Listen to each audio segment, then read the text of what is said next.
കണ്ണൂരിൽ ബയോ പ്ലാന്റിന്റെ ടാങ്കിൽ വീണ് 2 വയസ്സുകാരിക്ക് ദാരുണാന്ത്യം. കൂത്തുപറമ്പ് വലിയ വെളിച്ചെണ്ണ നിർമ്മാണ കമ്പനിയിലാണ് അപകടം. ജാർഖണ്ഡ് സ്വദേശി ബെനഡിക്റ്റിന്റെ മകൾ അസ്മിതയാണ് മരിച്ചത്. വിവരങ്ങളുമായി മിഥുൻ പിള്ള ഒപ്പം ചേരുന്നു. മിഥുൻ, എന്താണ് ഉണ്ടായത്? ഇന്ന് പുലർച്ചെയായിരുന്നു ഈ ഒരു അപകടം നടന്നത്. കണ്ണൂർ കൂത്തുപറമ്പിലെ വലിയ വെളിച്ചത്തുള്ള വെളിച്ചെണ്ണ നിർമ്മാണ കമ്പനിയിലെ ബയോ പ്ലാന്റിലാണ് 2 വയസ്സുകാരി വീണത്. കുട്ടിയെ ഉടൻ തന്നെ ആശുപത്രിയിൽ എത്തിച്ചെങ്കിലും മരണം സംഭവിക്കുകയായിരുന്നു.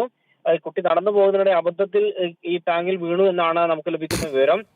അവിടെ ആളുകളൊക്കെ ഉണ്ടായിരുന്നു.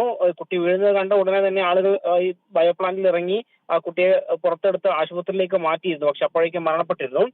ജാർഖണ്ഡ് സ്വദേശിയായ ബെനഡിക്റ്റിന്റെ മകൾ 2 വയസ്സുകാരി അസ്മിതയാണ് മരിച്ചത്. കൃഷ്ണരാജ്. കണ്ണൂരിൽ ബയോ പ്ലാന്റിന്റെ ടാങ്കിൽ വീണ് 2 വയസ്സുകാരിക്ക് ദാരുണാന്ത്യം. വിവരങ്ങൾ നൽകുകയായിരുന്നു മിഥുൻ പിള്ള.